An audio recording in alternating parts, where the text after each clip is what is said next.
Hey, do you have a sec? Hey, it's Christian. It is December 18th, day 7, as we count down the Christmas Fitness Advent Calendar. It is another rainy day, but I still managed to get out there and do my workout. Wasn't as bad as yesterday, no puddles. It wasn't sleeting like it was on Monday. I managed to set up in a slightly different angle so that I was at least able to be under the eave of the garage, and which is a good thing because we're adding another low down workout. Today it's another core move, the bicycle twist. So I hope you're ready for this one. Grab that mat, get everything ready, get started in 3, 2, 1, and go. The bicycle twist, you are going to get on your back in a crunch position, and you're twisting your elbows to tap your knee or to the outside of your knee if you possibly can, maintaining that crunch the whole time. This is not a sit-up, this is just a crunch twist. Don't pull on your head. I find it easiest to put your knuckles to your temples and leave your elbows open and just twist your elbow to your knee. And we've done this in 3, 2, 1, and done. Stand up. Next, we're going into that burpee. So you're going to do this however you're comfortable doing it. You're starting in 3, 2, 1, and go. I hop back into a plank, hop forward, and then give it a bit of a jump. Whether you step or you hop, or you jump, or you get a jump knee tuck, or you just want to do a knee tap, or even just standing up on your tiptoes. Any way you do a burpee, that's okay. It's entirely up to you. We are in block number 5, and there are 4 more big blocks of work to go. So don't burn yourself out here in cardio number 1. 3 seconds left, 2, 1, and hey, it's a 30-second break. So take a moment here to set up if you need. We've got a couple of core workouts coming up, or at least a couple of moves where we're down on the ground, as well as that diamond drill, which is always a fun one.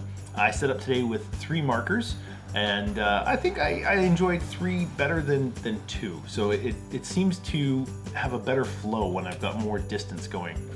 Anyway, we're getting down to that single leg bridge. We're going in 5 seconds, so get down on the ground, get those hips up in the air, and start marching those feet. So it's lift the leg, knee towards your chest as you have got your hips up in the air, hands on the ground, holding everything sort of nice and flat there to help you lift your hips higher.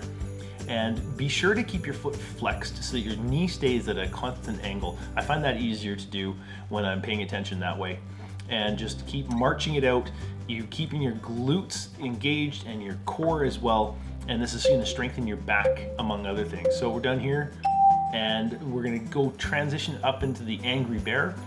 We're going in 5 seconds, so get on hands and knees 2 inches off the ground, and go. Hopping it out, left center, right center.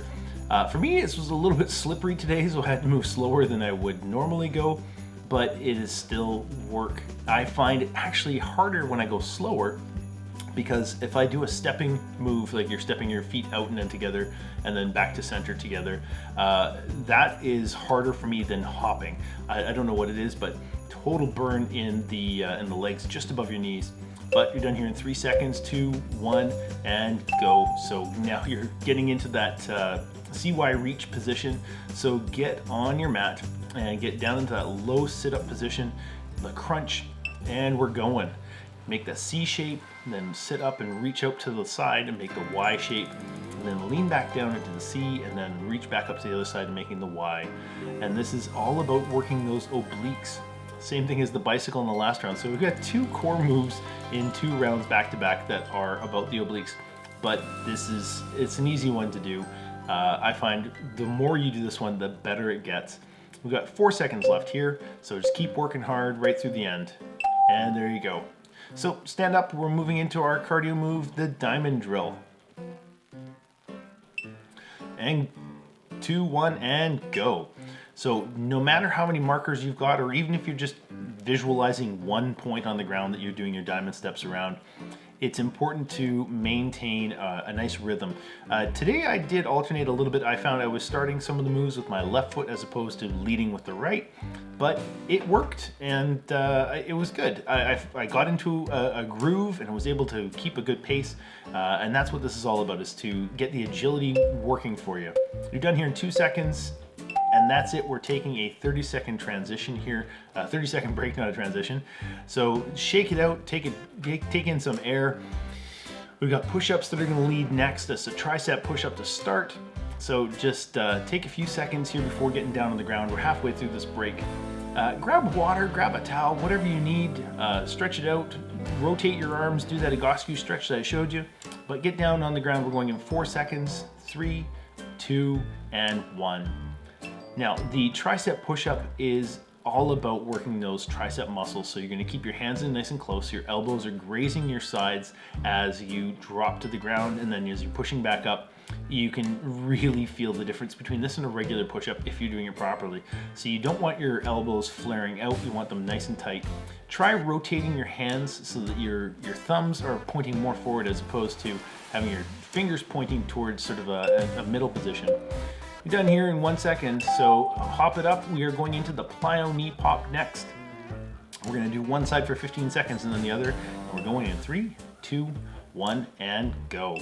This one is like a quasi lunge, and you are popping the knee forward, and then as soon as you drive it back, when it touches the ground, you pop it forward again and hop on that front leg.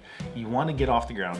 So even if you're modifying this and going a little bit slower, you still want to get that front foot up off the ground or up into a tiptoe move. That is your modification, and that will work for me if it works for you. So you're done here in 6 seconds. I hope you switched at the 15-second mark. You're 2, 1, and you're done. Get back on the mat. We're going into that reaching sit-up. So down on the ground, lay back and get your hands overhead. 2, 1, and go. Keeping your hands together over your head, trying to keep them as straight as possible. Reach and sit up and flex your back. You want to arch backwards just a little bit and then lay back down. So you're going to keep that core engaged as you are doing this sit-up. Your knees are bent a little bit in front of you, whatever's the comfortable angle. And you're just going to be reaching forward, sitting up, and then laying back down, all the while keeping your hands overhead. So keep working hard here. You're done in 4 seconds. 3, 2, 1, and done. Now you're going to stand up. We're going to finish this block with the jumping jacks. As you can see, I have to move out from underneath the eave of the garage here so I'm not smashing things, but you're going now. So jumping jacks, as we have seen for the past few days, you are waving your arms around and you're jumping out and in at whatever's a comfortable pace for you.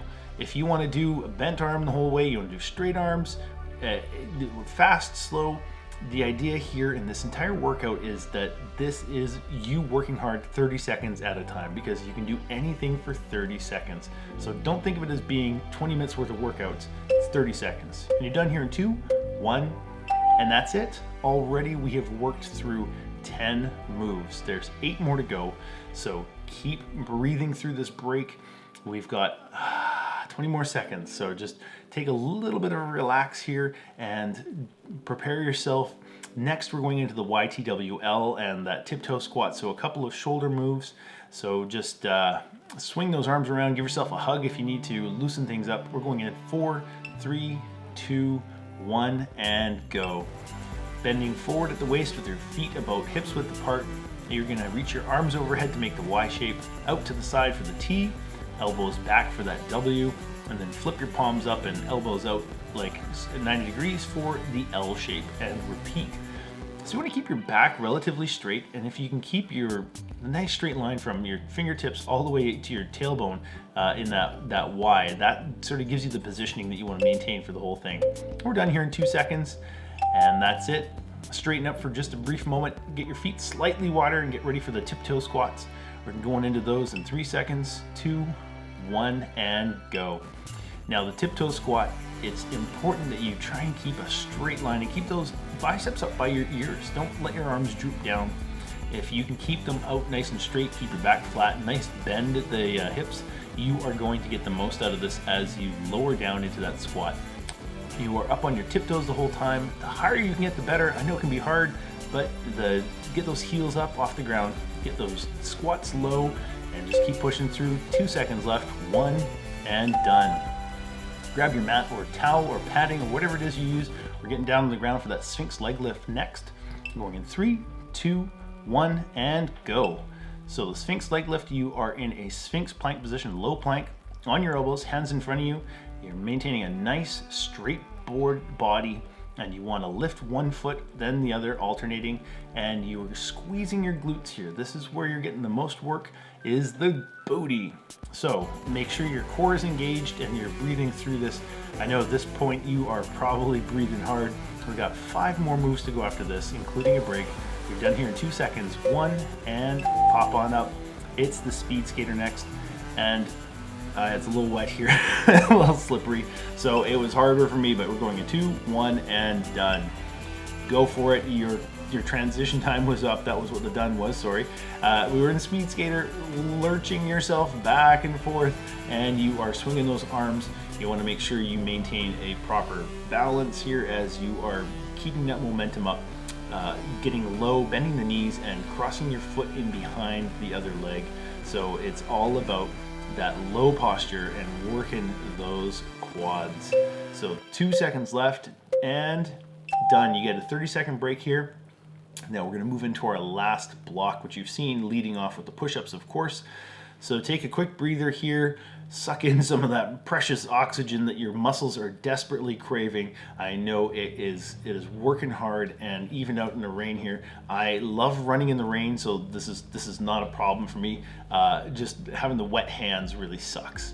That's why I get the gloves on. Even still, it's not fun. Pushing up and down in 2, 1, and go. Standard push-ups, your hands are sort of shoulder width apart, just slightly back of the shoulders, and your elbows are flaring out to 45 degrees, dropping as low as you can get, and then pushing all the way back up. Now, your pace here, you can fire them off rapid style, or you can take your time, but what's important is the form. Keep your body as straight as a board, drive those heels back, and press all the way down and then all the way back up. You're done in 2, 1, and that's it. Hop on up, and speaking of hopping, we're hopping through some box squats in just 5 seconds. As you've seen these since day number 3, 2, 1, and go. Since day number 3, you are rotating and hopping, and you're not squatting deep, but you also don't want to pop up too high. This is a short, quick movement, doubles up as a cardio move. So get your weight into your heels, throw those hands around to help you with the momentum and the balance, and getting deep, but keep your chest and eyes up. You don't want to be bending forward. That's the whole idea here. It's a squat hop. You're done here in 4 seconds. 2, 1, and stand up, and then get down into the plank position. This is your sort of break before we finish off today. 3, 2, 1, and go. High plank position. Squeeze your core and your glutes and your quads and your hamstrings and everything that you need to maintain a nice straight board position, driving those heels back. Loosen the shoulders if you don't need the tension there. Loosen the neck, just maintaining neutral spine. And you're just gonna breathe through this one as we are getting the last 7 seconds here in the plank. And then we're going into that soccer run. So 2, 1, and stand up. 10-second transition. Get ready for the soccer run. Remember, this is our final move, so give it everything you've got. 2, 1, and go. Get those knees up high, get your feet up between your knees as you get that run going. Move your arms to swing to maintain that speed and balance, and if you can, go faster. You've got 16 seconds left here, so just work your feet as fast as you can. If you're not doing anything else for the rest of the day, just burn it out. Absolutely turn this into a sprint. 6 seconds to go. Just move as hard as you can. Keep those feet up. 2, 1, and that's it. You're done. You've completed day number 17. Oh, day 18. God, I can't keep track of these things. And we have got 6 more moves to go. We have got a lot more sweat to make. So stick with this. You're doing great so far.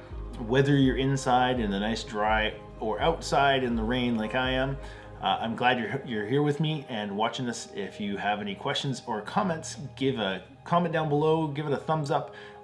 Thanks for liking and subscribing to the channel. And if you turn on that notification bell, you'll be informed when I post tomorrow's video. So I'll be back tomorrow. See ya. Smile and sweat.